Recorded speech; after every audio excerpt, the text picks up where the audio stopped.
Hi, welcome to Module 3, Pregnancy and Prenatal Development. So this time we're moving along now. The baby has been conceived and they're starting to develop in the uterus.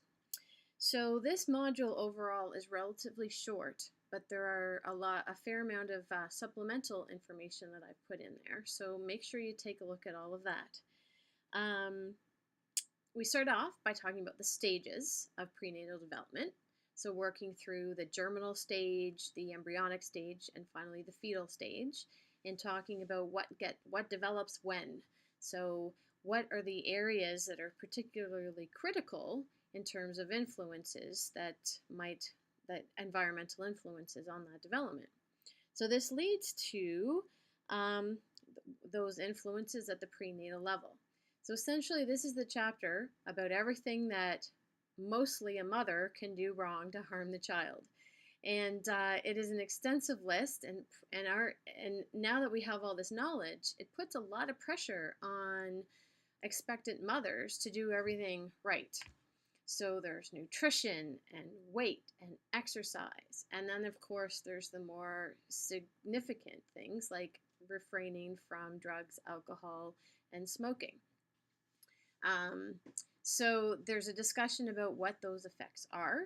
And to keep in mind for the overall discussion for the class is to what extent should there be legislation or laws to prohibit the mother's behavior when they're expecting. So currently, there are no laws in Canada because a woman, has a right to make decisions about her own body, and that's where the law stands. But there's a lot of controversy about this, about whether or not she has a responsibility to her unborn child and the health of the unborn child, and the subsequent impact of delivering a child with a lot of difficulties that come from substance use, and the societal cost of that.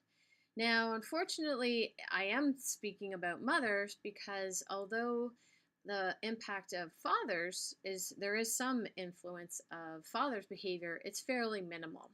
So there's a very small section in your textbook about fathers, but for the most part, the biggest influence comes from mothers.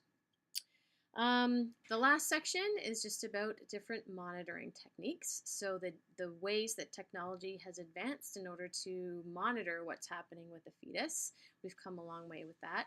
And this links back to the previous chapter about how we know what's happening in terms of that fetal development and making decisions about any abnormalities that may arise after one has made decisions about whether they're going to deliver the child or not.